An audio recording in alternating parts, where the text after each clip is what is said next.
Welcome to Exploring the Arts. I'm Ed Cawley, your host. Today we're in Ipswich on Maple Street, where Paul George has his studio, probably one of the finest painters in this particular area. We're going to go in and we're going to explore his watercolors, his oil paintings, and even some of his charcoal drawings. So come on in, let's explore Paul's world. Follow me. And watch your step. Hi, Paul. How are you? Thanks for inviting me to your studio today. You didn't invite me. Well, I just barged in, okay? Good to see you. Look around. Yeah. Did you bring your checkbook? I did. Again, Paul, thank you for inviting me. And I just want to ask you to start out about your interest in art. How did it start? How did you get involved? Where did you go to school? What's your background, so to speak? Well, I didn't start painting till I was 50. So I think from an inspirational point of view for anybody watching that thinks it's too late or they didn't want to do it, you know, I was in business. I had my own business for 30 years and never painted in my life, really. Little things in high school, but honestly, it started, I was on a trip with a bunch of friends and getting hammered, drinking pina coladas down in I think it was Aruba. And seriously, I was on the beach drinking a pina colada, talking to my friends, and I looked out and I saw this beautiful green water, amazing. And I said, boy, I wish I could paint. Just, you know. And one of the fellas I was with, Bob, started telling me that he painted watercolor. And it sounded wonderful, you know. And one of the things he said to me was, you know, it's something you can do till you're 90. And it was just like, wow, that's a wonderful thing, you know. You're almost 90 now. Yeah, I didn't realize it was going to go by so fast. But anyway, that's really, you know, so I said, well, did you bring your paints? And he said no.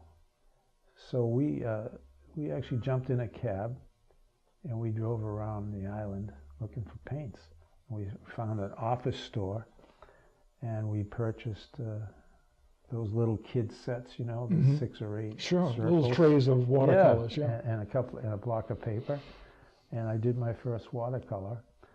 And interesting, I always say I learned by accident, but I was sitting on this chaise lounge at the edge of the ocean. And we painted for a few hours. You know, I thought I was Andrew Wyatt. I was painting every little nook and cranny on those rocks and sitting in. You know, you get right in the zone. You don't even pay attention to what's going on around you. And the tide was coming in. And after a few hours, this wave came in. It wasn't a big wave, but it hit me, you know, it jumped, and it startled me, and I jumped, and the painting I was doing that I had been working on for 2 hours flipped over, landed face down on the ocean, and I was like, oh no, you know. I'm not going to paint anymore. I couldn't believe it. This is it. But I picked it up, and it was beautiful. It was really beautiful. I looked at it, I couldn't believe it. The water had washed away all I did, you know, it didn't really wash it away, but it loosened the painting up, and I couldn't believe how beautiful it looked, you know. And I still have it. I was going to ask you that. I still have it. I'm not sure where it is, but I'll see if I find it. But I still have it, and I had it in my gallery one day. I was telling this fellow that story. He offered me $1,200 for that painting. Your very first painting? Yeah, I wish I knew where he was because I'd call him. No, I didn't sell it, but it was great. And what did you say to yourself? Well, boy, this is easy? Or? No, I just loved it, you know, and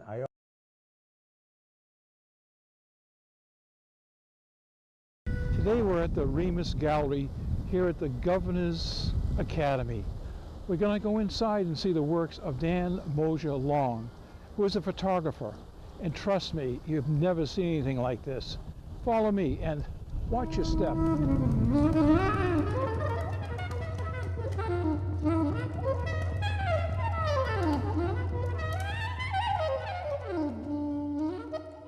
Welcome to Exploring the Arts. I'm Ed Colley, and I'm here with my guest, Dan Mosier-Long, who is a noted photographer.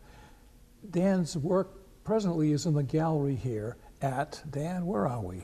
This is the Remus Gallery at the Wilkie Arts Center at the Governor's Academy in Byfield, Mass. Thank you. Well, Dan, first of all, I want to start with a little bit of your history, where you got up, where you grew up, and where you first started getting your interest in photography.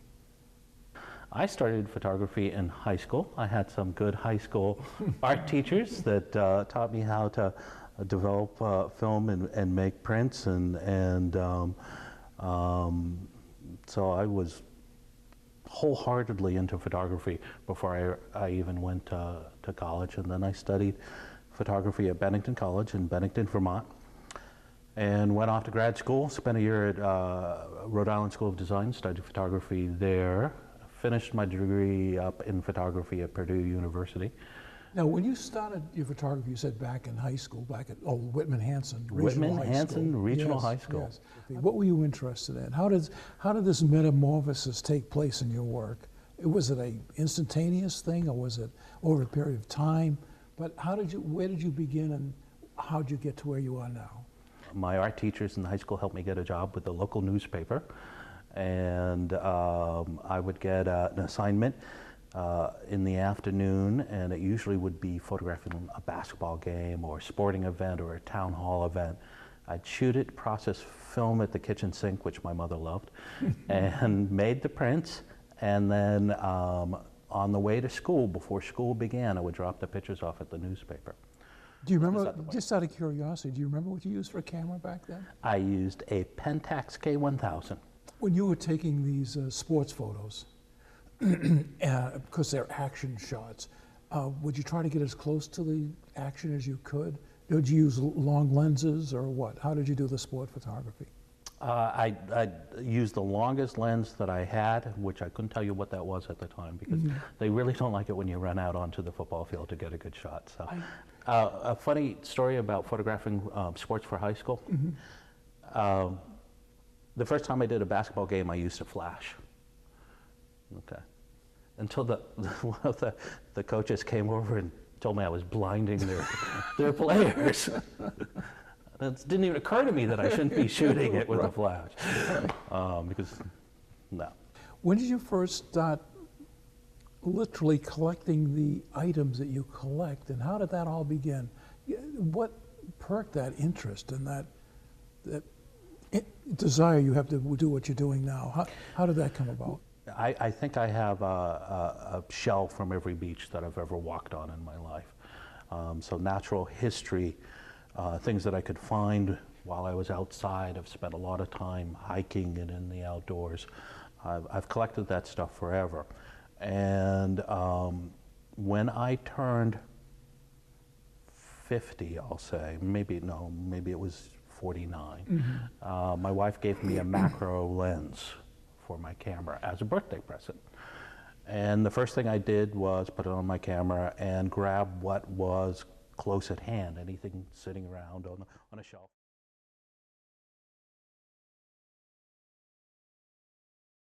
Digital photography, you just look at your little window in the back and say, oh, I got it.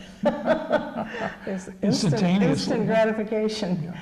But even so, you could have a beautiful image, but you ruin it trying to develop it, or there's all the processing. Whereas now it's instant. Do you miss the darkroom, developing your own negatives?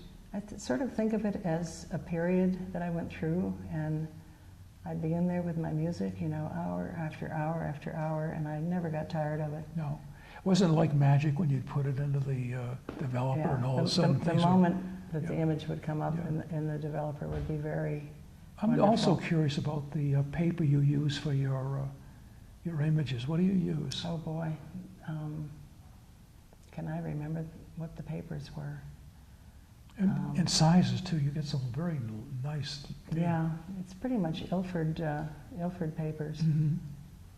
And the store is closed now. I used to go to Calumet Photo in Cambridge and stock up on paper.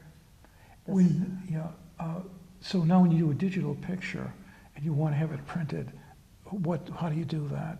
I print it on the computer. Oh, you print it on the computer? And I've got a You nice have a big digital printer, huh? printer. Oh, I see. And I think I might get a bigger one. Oh, good. And good. it's fun. Yeah, I bet. Wow. And you can make the changes and the adjustments just the way you do in the darkroom. Because even so, there's a difference between what you see on the computer screen and the image that comes out of the printer. And you learn to sort of refine and get them so that you can have it be the way you want it to be on the screen. Sometimes you have to make some adjustments. I know, of course, in the computer they have a thing called like Photoshop, right? You don't Photoshop anything, do you? Well, there's nothing disgraceful about Photoshop. No? Okay. What's lovely is you put something into Photoshop and you can take the shine off somebody's nose, or you can, crop it where and you do want that in the crop darkroom too, wouldn't you? Yeah. Dodging and burning. Yeah, right, exactly. So I just that's what I use. I use Photoshop the way I would use the darkroom. If there's something that I want to change a little bit, I don't use it to superimpose another. Now, tell me, how long will this exhibit be up here? This is up until October. Oh, wonderful. Are you having an opening, or? The opening is this Friday, the 11th, from 6 to 8. And I have to say, Stephanie Gaskins, who's really, it was her brainstorm. We've been friends for years, and at all the little gatherings, why we would talk about someday we'd do a show, and we finally have done it. So now what are we going to talk about? Plenty to talk about. Yeah. Plenty to talk about. I noticed that a lot of the work that you have on the wall too has a lot to do with, like you said, abstraction. But it isn't abstracting to abstract, it's what you see, like in the textures of some of the trees and the ground, and you get these really nice tight shots of these. So when you first look at them, the viewer might say, I don't know what that is, but boy, that's really something. So you really do look for patterns and things, don't you? I look for patterns. I love to get a sort of a tactile sense. I think in all my pictures, I like you and you get that tactile sense with detail, with exquisite, sharp detail. But I think then you get the larger feeling by moving on into maybe a larger image. Okay. But I think if you went and looked at all the images, you'd see somewhere there's a place where you can touch. We didn't mention this book either, have we yet? Oh, that was my first book. Yeah. Could you tell us something about this book? Well, this is Between Land and Sea, The Great Marsh. It's been a very successful book. My book people tell me, trying to get a hold of some of the last copies of it. When was this published? I think it was about 2004. Okay. Anyway, most of the images are right here in the Ipswich area, and this is, again, I didn't have an intent to do a book on the Great Marsh. I just found that I was building this tremendous portfolio of work, and I wanted to put it together. And I found a wonderful writer, Doug Stewart, who tells the story of the Great Marsh, and it's a great testament to conservation, really, that so much of the marsh has been protected and is going to stay as pristine as it is. Oh, that's great. Well, Dorothy, I think we've sort of come to the end of our interview. And I want to thank you so much for having us here at the museum and getting a chance to see your beautiful work. Well, thank you. I've enjoyed talking with you. Thank you. Well, everybody, that's the end of Exploring Art today at the Ipswich Museum. Come and see this exhibit. You're going to be really moved by Dorothy's work, as I am. Thank you.